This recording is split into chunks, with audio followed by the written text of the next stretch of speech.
ఎలా ఉన్నారు? నేను చాలా బాగున్నాను. ఈరోజు నేను మటన్ చింత చిగురు చేస్తున్నాను. దానికి మటను బాగా కడిగేసి దానిలో ఉప్పు, కారం, పెరుగు, పసుపు అన్నీ వేసాను. ఇది కలిపేసి ఇలా పక్కన పెట్టాను.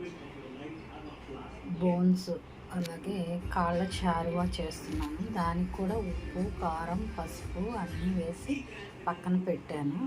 వీటికి కావాల్సినవి మసాలాలు వేపేసాను ముందుగా. అవి ధనియాలు, చెక్క, లవంగం, గసాలు ఇవి తీసుకున్నాను. ఇవి పౌడర్ చేసేద్దాము. ఆనియన్స్ కట్ చేసి పెట్టుకున్నాను. అలాగే అల్లం వెల్లుల్లి పేస్ట్. ముందుగా కుక్కర్ పెట్టుకొని దాంట్లో ఆయిల్ వేసి ఆయిల్ వేడెక్కిన తర్వాత ఆనియన్స్ వేసేద్దాము.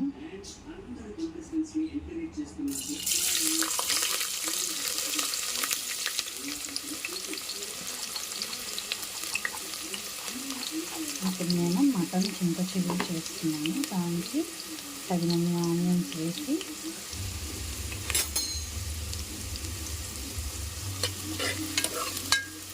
నేను 1 కిలో మటన్ తీసుకున్నాను.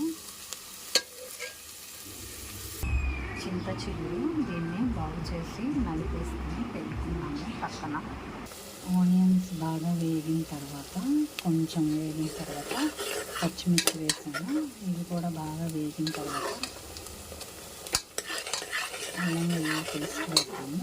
ఈలోపు వేరే కుక్కర్ పెట్టుకొని ఆ కుక్కర్లో కూడా ఆయిల్ వేసి వేడి చేసాను. ఇది కాళ్ళ చారువాకి. ఈ ఆయిల్ కూడా వేడెక్కిన తర్వాత ఆనియన్స్ వేసుకున్నాము. ఈలోపు వేపి పెట్టుకున్న మసాలా పౌడర్ చేస్తాము. ఆనియన్స్ బాగా వేగిన తర్వాత అల్లం వెల్లుల్లి పేస్ట్ వేద్దాము. 2 స్పూన్లు పడుతుందండి.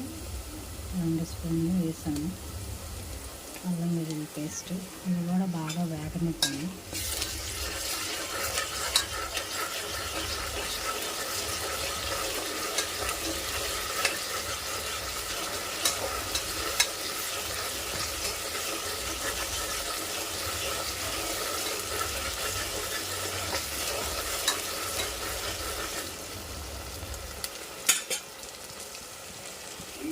ఈ అల్లం వెల్లుల్లి పేస్ట్ బాగా వేగిన తర్వాత నానబెట్టి పెట్టుకున్న మటన్ని ఉప్పు, కారం, పసుపు వేసి పెరుగు వేసి నానబెట్టుకున్న మటన్ని కూడా వేసేస్తాను ఇందులో.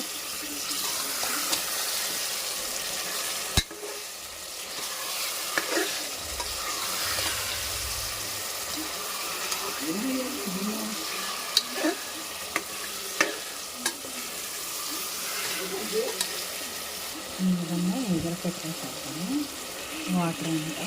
ఈలోపు కాళ్ళ చారువాకి ఆనియన్స్ వేస్తున్నాను. అవి కూడా వేగిన తర్వాత ఒక 3 ఉల్లిపాయలు పట్టినాయి, 4 కాళ్ళ వేసి ఇది కూడా బాగా వేగిన తర్వాత అల్లం వెల్లుల్లి పేస్ట్ వేస్తాము. ఇది బాగా దగ్గరికి ఎగిరిపోయిన తర్వాత మసాలా పొడి వేస్తాము. 3 వేసాము.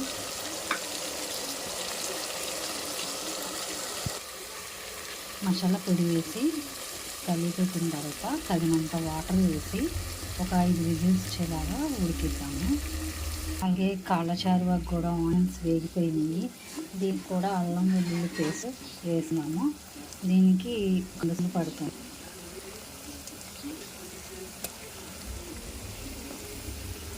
అల్లం వెల్లుల్లి పేస్ట్ బాగా వేగిపోయిన తర్వాత ముందుగా ఉప్పు, కారంలో నానబెట్టి ఉంచిన కారం కూడా వేసేసేసి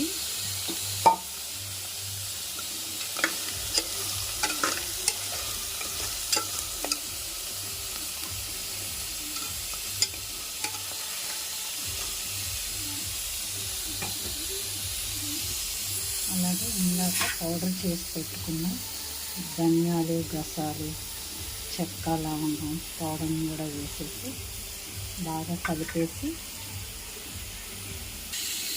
ఇది కూడా బాగా మసాలా దానికి పట్టేలాగా బాగా వేసుకున్న తర్వాత ఇది చారువా కాబట్టి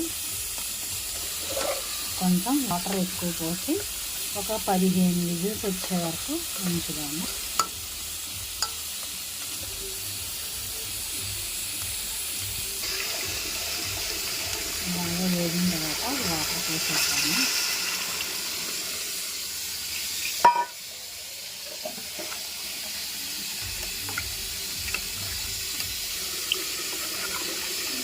15 విజిల్స్ వచ్చిన దాకా ఉంచుదాము. చిగురు నలిపేసి ఇందులో వేసేసానండి. చింత చిగురు మటను రెడీ అయిపోయింది. ఒకసారి మీరు కూడా ఇలా ట్రై చేయండి. దించేటప్పుడు చింత చిగురు వేసి దించేసాను. చింత చిగురు మటన్ రెడీ అయిపోయింది. అలాగే కాళ్ళ చారువ కూడా రెడీ అయిపోయింది.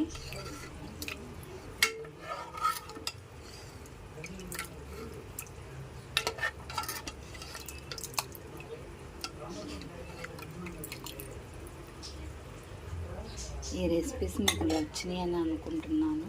మీకు కనుక నచ్చినట్లయితే లైక్ చేయండి, షేర్ చేయండి, సబ్స్క్రైబ్ చేయండి. Thank you.